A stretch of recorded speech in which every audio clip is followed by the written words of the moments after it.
শেখ হাসিনার সঙ্গে জীবনেও আছেন, মরণের পরেও থাকবেন, বিএনপির একজন অনুগত ব্যক্তি।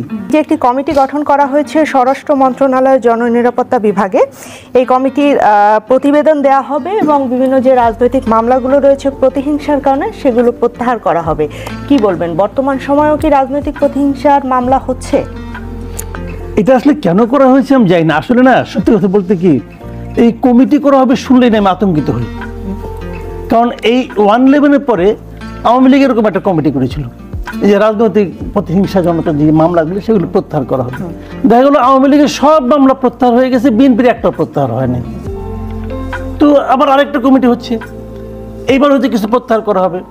আমাদের আইন উপদেষ্টা মাঝে মাঝে বলেন যে উনি দায়িত্ব নেওয়ার পরে প্রথম যে কাজটা করছেন সেটা হলো সঙ্গে সঙ্গে করছেন, সেটা হলো বেগম জিয়ার উপরে যে মামলাগুলি ছিল এবং ওনার বিরুদ্ধে যে শাস্তি সেটাকে প্রত্যাহার করার জন্য ওটা উনি করেছেন।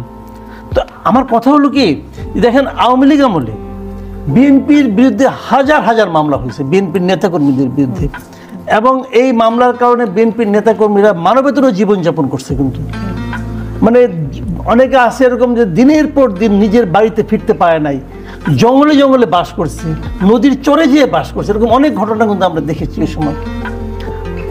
এই মামলাগুলি যে হয়রানিমূলক মামলা ছিল এতে কোনো সন্দেহ আছে?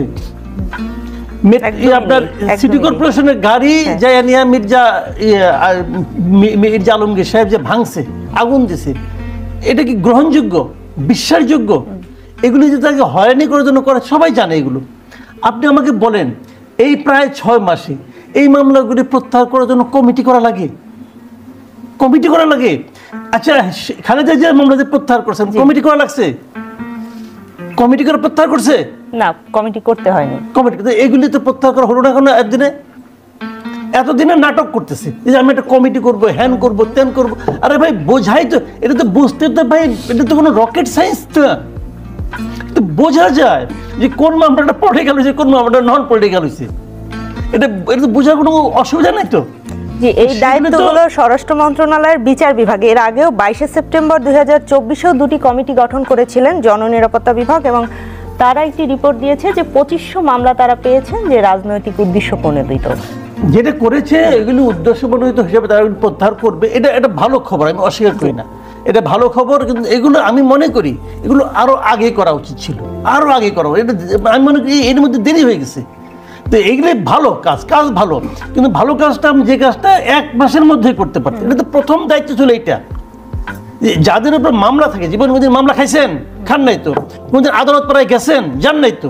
একজন লোকের বিরুদ্ধে 300 মামলার ভাই, ভাবেন তো আপনি, ভাবেন তো তার জীবনটা শুরু হয় সকালবেলা ঘুমের থেকে, ওইটা আজকে কোন মামলা যে হাজিরা দিতে হবে। তো এই যে একটা মানে ভয়ঙ্কর অবস্থা, এটা আপনি কেন এতদিন টিকিয়ে রাখলেন? এটাই তো আমার প্রশ্ন। কারণ এটা তো একটা বিপ্লবী সরকার, তারা তো বলে তারা বিপ্লবী চেতনা নিয়ে সরকারটা গঠন করা হয়েছে। তো এইটা কি বিপ্লবীর চেতনা? ক্ষমতার পালাবদলের পরে আওয়ামী লীগের যারা রয়েছেন, আওয়ামী লীগের সমর্থক যারা রয়েছেন, তাদের মধ্যে আসামি হয়েছে 26,000-এর বেশি মানুষ এবং অজ্ঞাতনামা 2 লাখের উপরে। এই যে মামলাগুলো, এই মামলাগুলোর ভবিষ্যৎ নিয়ে অনেক বিশ্লেষকের মধ্যে শঙ্কা রয়েছে। আপনি কি বলবেন?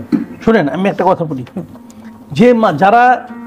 যে সিস্টেম বিএনপির বিরুদ্ধে মামলাগুলি করেছে, সিস্টেম, সেই একই সিস্টেম এখনো এই সমাজে, এই প্রশাসনে আছে, এবং সেই একই সিস্টেমের কারণে এখানেও এরকম একটা গয়রহ মামলা হচ্ছে, ঢালাও মামলা হচ্ছে।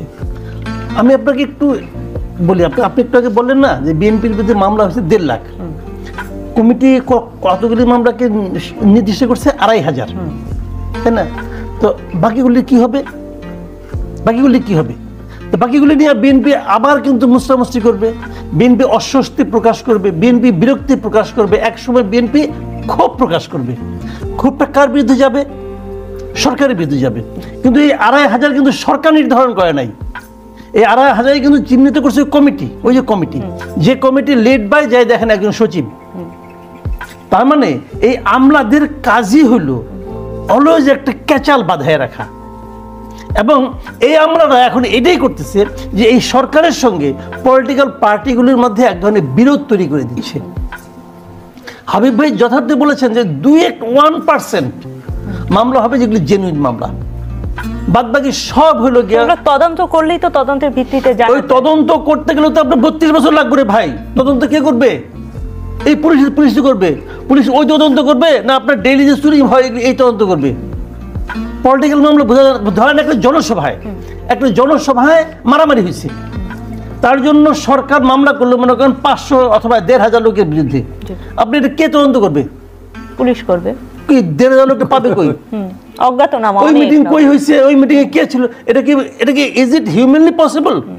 ভাই এগুলো তো বোঝা যায়, এটা বোঝার এটা কিন্তু রকেট সায়েন্স না, এটা বুঝতে কমন সেন্স দরকার। তাহলে আমরা সেই সিস্টেম থেকে এখনো বের হতে পারিনি। সিস্টেমটা ইচ্ছে করে টিকিয়ে রাখা হচ্ছে এবং এই আমলাতন্ত্র তারা এটা ইচ্ছে করে কইরে পলিটিক্যাল পার্টিগুলোর সঙ্গে সরকারকে সবসময় একটা অপ্রয়োজনীয় বিতর্কে জড়ায় রাখে।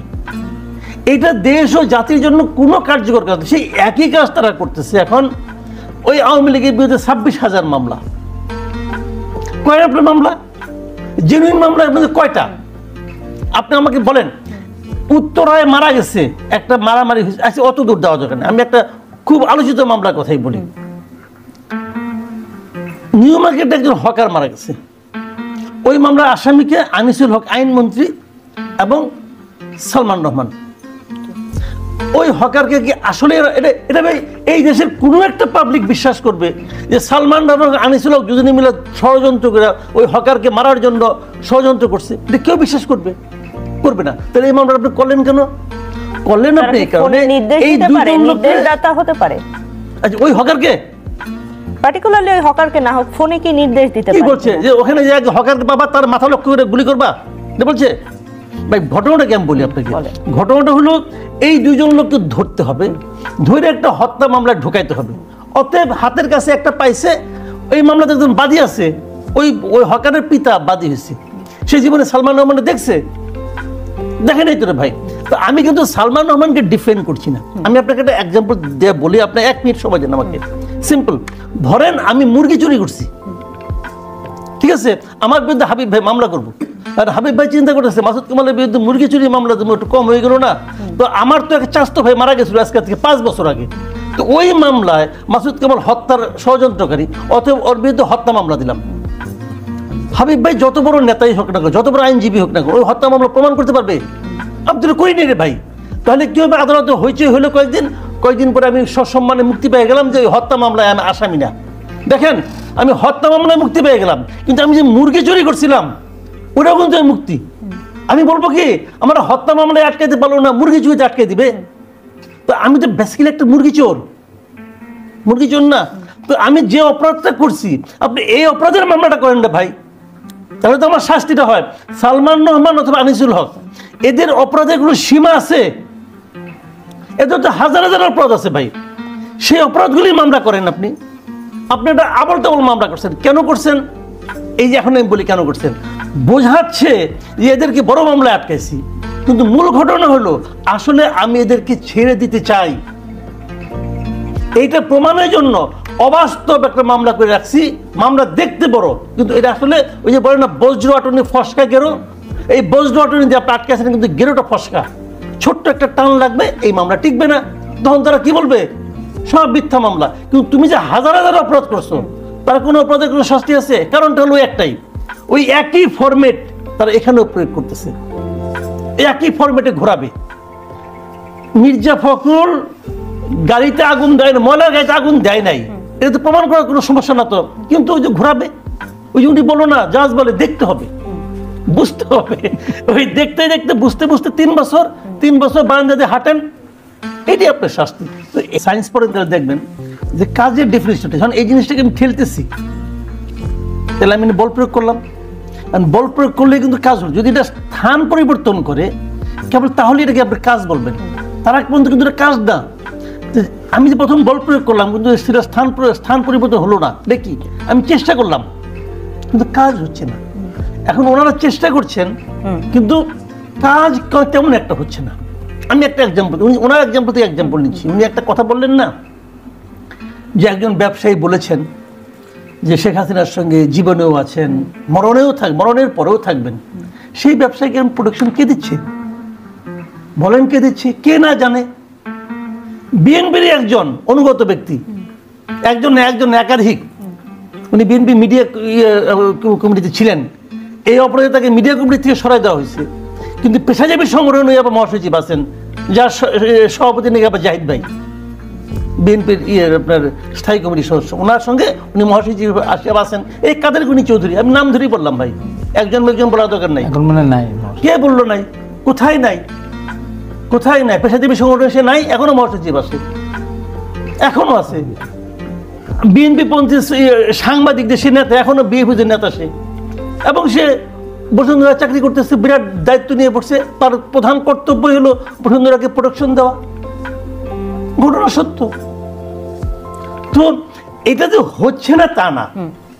আপনি প্রত্যন্ত অঞ্চল পঞ্চগড়ের উপজেলায় কি হচ্ছে না হয় বুঝলাম, ওটা অনেক দূরের কথা। রাজধানীতে ঢাকা শহরে নাকের ডগায় হচ্ছে এই কাজগুলো, হচ্ছে, নো অ্যাকশন। এবং বিএনপি যখন ক্ষমতায় আসবে, কাদের গনি চৌধুরী বিরাট পাওয়ারফুল হয়ে যাবে, আবার এখনো পাওয়ারফুল আছে সে, আমাদেরই কলিগ। এই যে আপনি নাম ধরে বলছেন, হ্যাঁ, নাম ধরে যখন বলছি, বিগত ওটা সরকার সত্য তো। ছিল, বিগত সরকারের আমলে তেমন কেউ সমালোচনা করতো না, তখনও আপনি বিগত সরকারের সমালোচনা করতেন। হ্যাঁ, এইভাবেই করতাম। বর্তমান সময় অন্তর্বর্তীকালীন সরকার ক্ষমতায় আসার পরও তাদের বিভিন্ন কার্যক্রম নিয়ে আপনি তীব্র সমালোচনা